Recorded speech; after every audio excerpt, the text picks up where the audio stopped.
दोस्तों नमस्कार। कैसे हैं आप लोग? कुशल मंगल होंगे। आपको मेरा सादर नमन प्रणाम स्वीकार करें आप।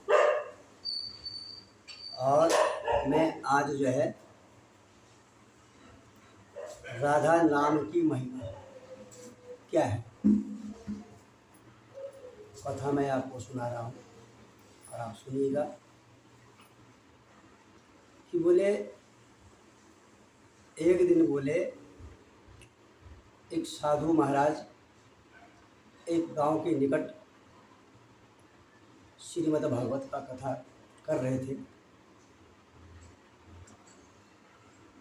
और उसी गांव में रहने वाले एक सेठ जी जो है वहाँ पर रोज आते कथा सुनते और वे भगवान की परम भक्त थे और हमेशा जो है साधु संतों का जो है सम्मान करते थे, उनका आशीर्वाद प्राप्त करते थे।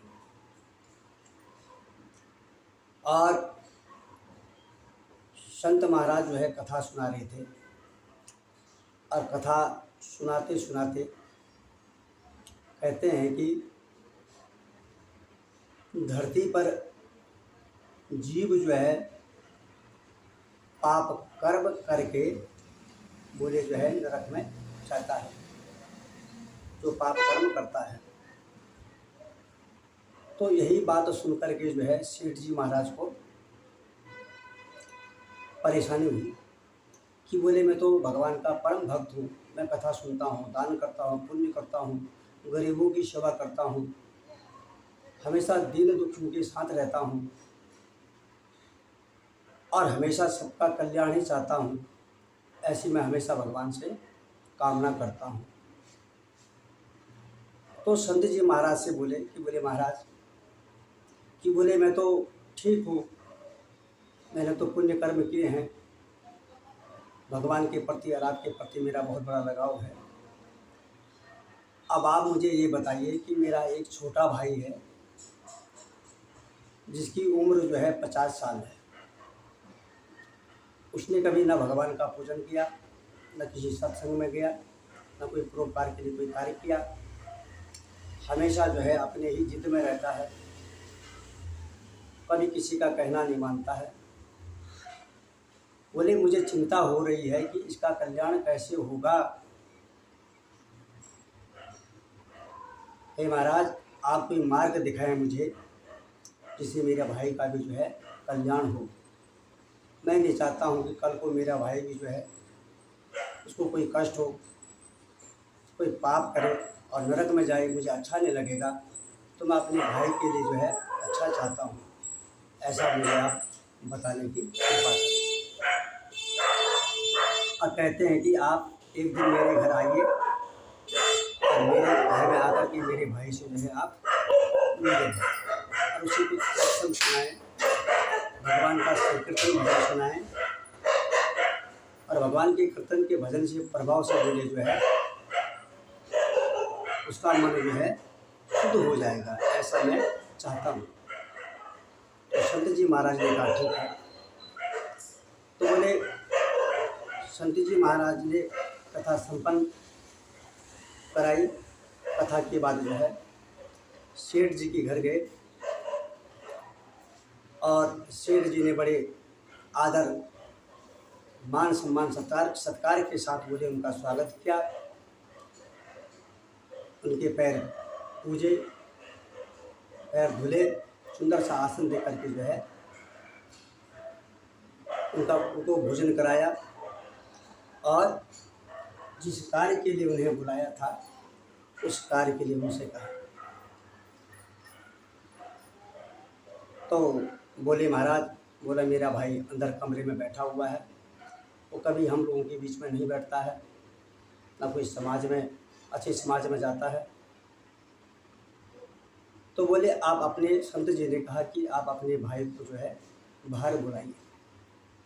तो भाई को बुलाने पर जो है जब बड़े भाई गए तो वो नहीं आए। बोले मैं ना भगवान को मानता हूँ, ना मैं किसी संत को मानता हूँ, मैं नास्तिक हूँ। और आप अपने संत को आप मानिए, उनका ज्ञान आप सुनिए, मुझे कुछ नहीं सुनना है। बड़े भाई ने छोटे भाई को बहुत समझाया, लेकिन उन्हें वो भी असर उन्हें नहीं पड़ा। तब उन्होंने बाहर आकर के संत जी से कहा कि महाराज, अब आपको ही अंदर जा कर के समझाना होगा मेरे भाई को। तो संत जी महाराज अंदर गए, बड़े प्रेम पूर्वक सेठ जी के छोटे भाई के पीठ में हाथ रखा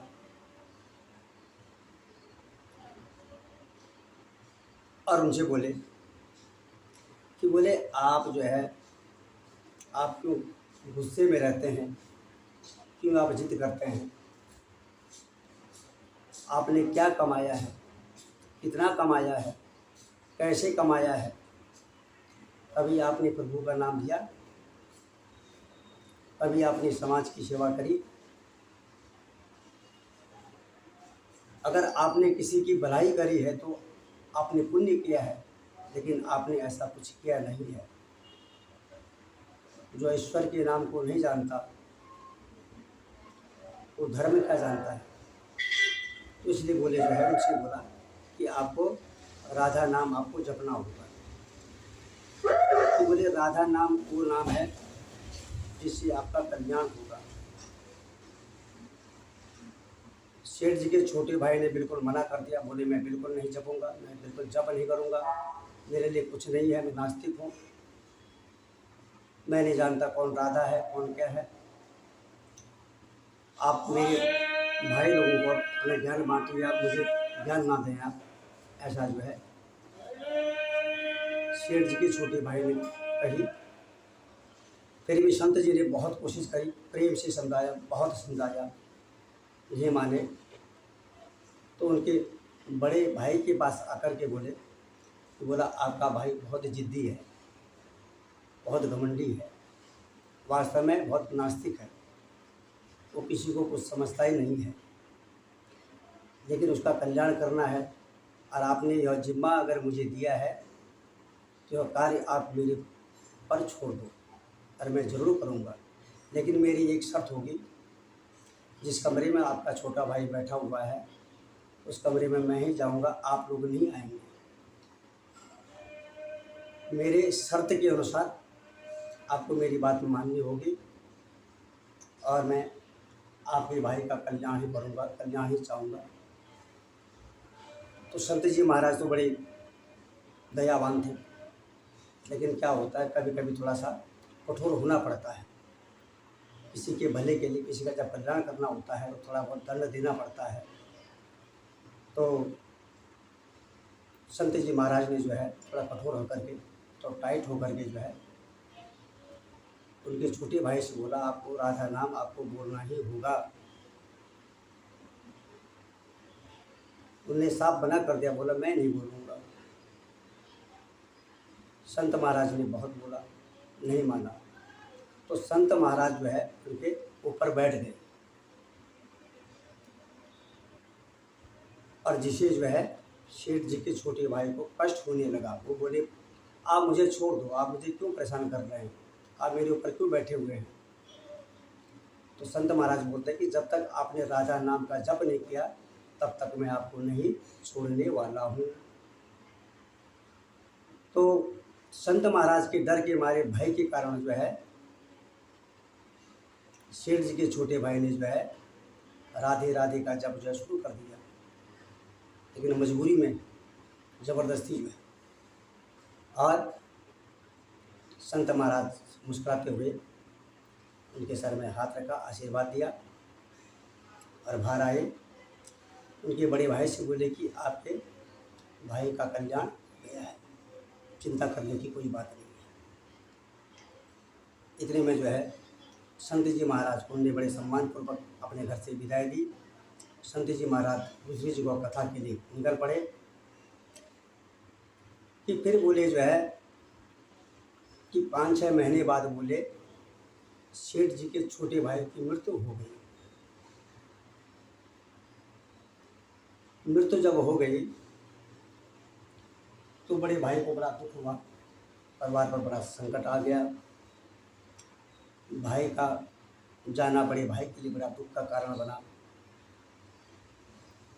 गम में डूबा हुआ परिवार जो है भगवान को पुकारने लगा, याद करने लगा कि मेरा बोले मेरे छोटे भाई को जो है इसकी आत्मा को शांति मिले, इसे स्वर्ग की प्राप्ति हो। और अंत समय में जो साधु महाराज जी ने जो ज्ञान दिया था और ज्ञान के कारण इसे स्वर्ग की प्राप्ति हो, ऐसा मैं कामना करता हूँ, ऐसा जो है सेठ जी ने कहा। तो बोले अब उनकी मृत्यु तो हो गई, तो मृत्यु के बाद बोले जो है यमराज के दूत बोले जो है धरती पर आए और सेठ जी का भाई जो है जो शरीर था उस पर से आत्मा निकल करके बोले जो है उसे यम के दूत ले गए अपने पास। और यमराज ने जो है चंद्रगुप्त जी महाराज से कहा कि बोले जो आदमी आज धरती से हमारे पास आया हुआ है इसका हिसाब किताब देख करके आप बताइए, इसने क्या किया अपने जीवन में, तो उसके हिसाब से इसको फल मिलना चाहिए। कौन सा इसने कर्म किया है वो इसे मिलना चाहिए। तो आप देखिए, तो चंद्रगुप्त जी महाराज जी ने पूरा हिसाब किताब खोले, किताब खोले, तो कहीं पर भी उसने जो है कोई ना धर्म का काम किया था, न परमात्मा का नाम लिया था, न किसी का मान सम्मान किया था, न कभी समाज सेवा करी थी, न कभी गरीबों की सेवा करी थी। तो यमराज चंद्रगुप्त बोले महाराज कि बोले इसने तो अपने जीवन में कभी कोई पुण्य कर्म किया ही नहीं है, तो बोले इसके लिए क्या किया जाए। तो अब उसको जो है नरक ले जाने की तैयारी हो रही थी। और उसी समय जो है फिर एक बार यमराज जी महाराज ने फिर जो है चंद्रगुप्त जी से बोला कि एक बार आप अपने जितने भी किताबें हैं सबको खोलिए, आप कहीं देखिए, कहीं पर किसी कोने में इसने कोई कार्य किया हो तो देखिए आप। तो चंद्रगुप्त जी ने जो है देखा तो बोले जो है कि इन्होंने संत जी के कहने पर जबरदस्ती राधा नाम का जप किया था, लेकिन जप तो किया है, राधा का नाम तो जपा है। तो इस प्रकार बोले जो है कि यमराज को कुछ समझ में नहीं है। यमराज बोले यार कि राधा नाम का क्या फल होगा, जो इसने जप किया है इसका क्या फल होगा, क्या फल इसको मिलना चाहिए। फिर चंद्रगुप्त जी को बोले, चंद्रगुप्त जी ने पूरी फाइल खोली, देखा तो उनको वहाँ पर जो है कोई भी फल नहीं मिला। तो बोले अब क्या करना है कि बोले इनको जो है इंद्रदेव के पास ले गए। इंद्रदेव जी से कहा कि बोले महाराज इस आदमी ने हमेशा पाप कर्म किए हैं, इसने कभी ईश्वर का नाम नहीं लिया है, न इसने कभी जीवन में पूजा पाठ किया है, न कोई इसने धर्म का कार्य किया है, न इसने किसी की सेवा करी है।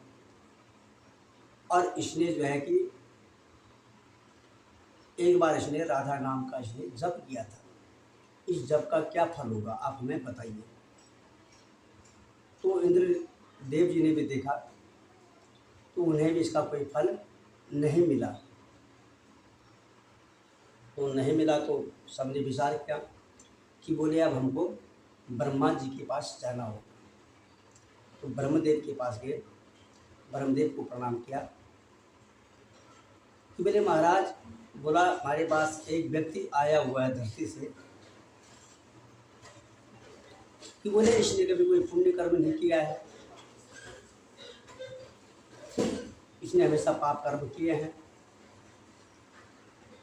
और इसने जो पुण्य कर्म किया है जिंदगी में एक बार इसने जो राधा नाम का जप किया था संत जी महाराज के कहने पर किया था, और बोले उसका क्या फल है, उसका हमें कोई फल नहीं मिल रहा है, उसका क्या फल होगा आप हमें बताने की कृपा करें।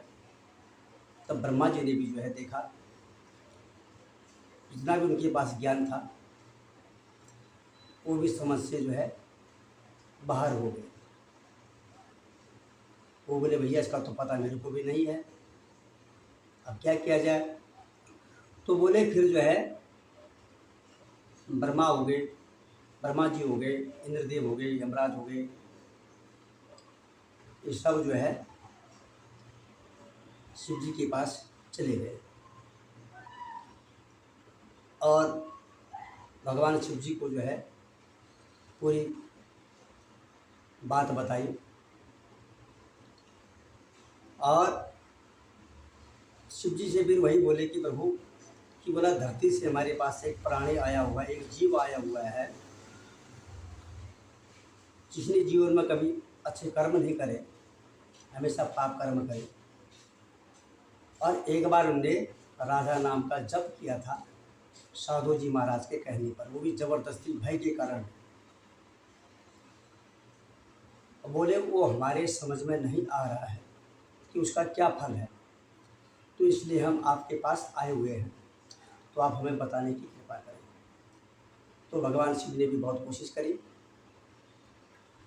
और भगवान शिव भी बोले कि जो है मेरी समझ में नहीं आ रही है, इसका बोले क्या फल है।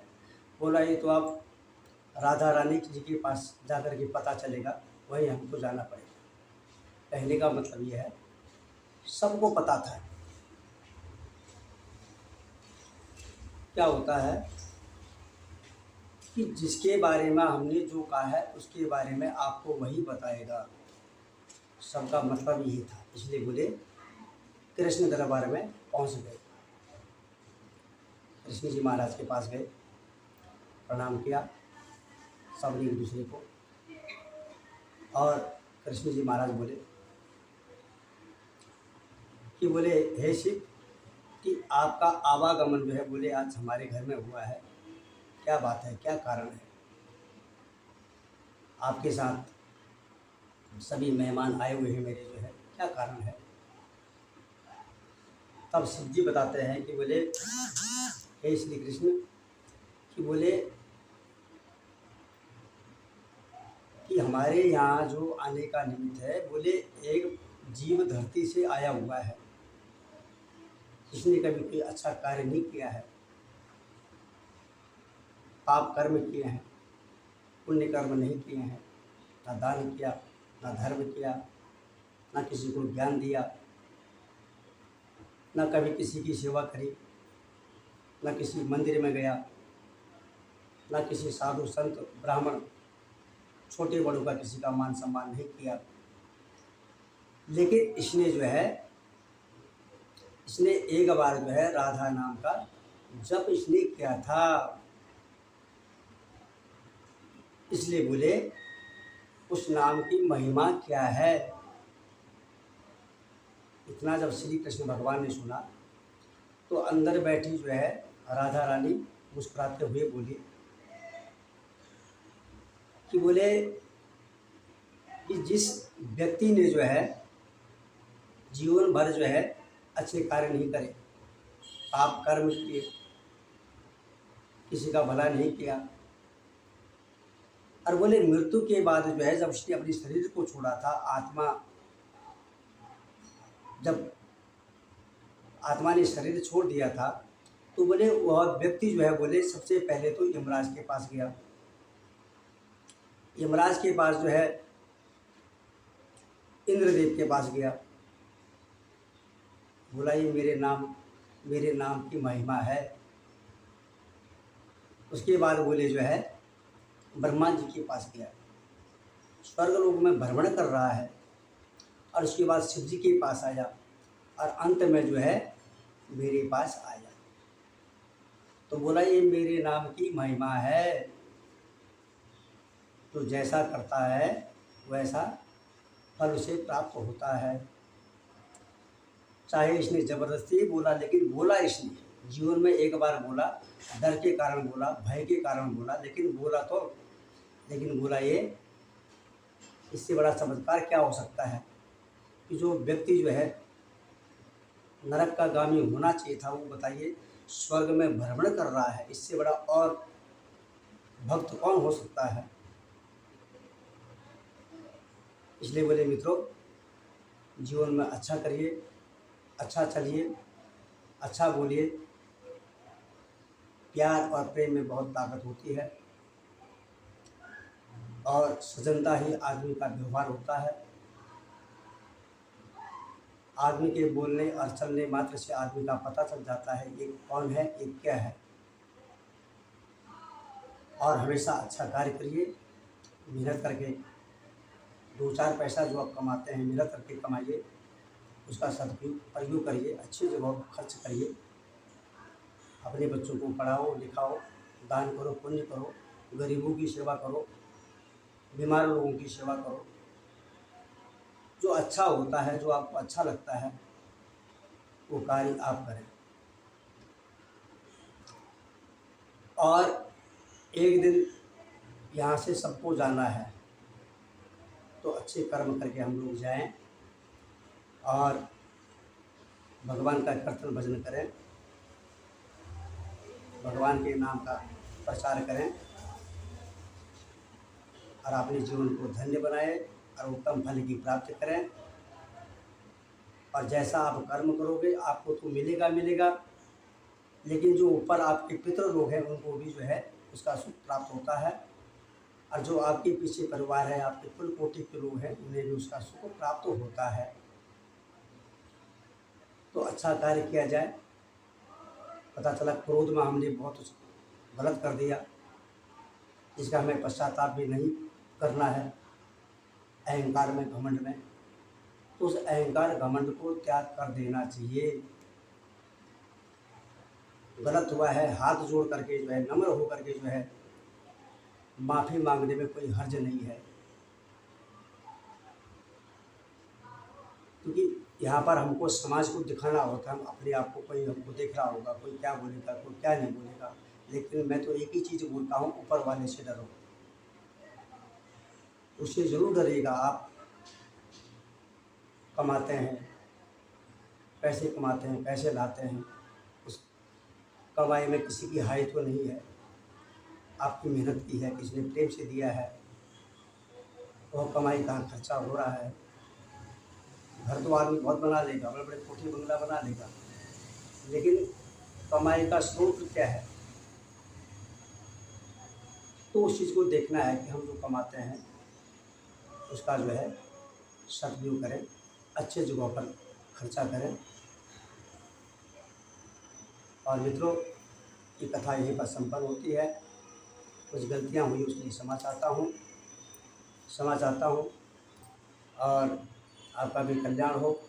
भगवान श्री शिव की, राधा कृष्ण भगवान की आप पर अनुकंपा बनी रहे, उनका आशीर्वाद आप और आपके परिवार पर बना रहे। अगर आपको कथा अच्छी लगी तो मेरे चैनल को जो है सब्सक्राइब, लाइक और कमेंट भी करिए और शेयर भी करिए। बहुत बहुत धन्यवाद आपका। नमस्कार।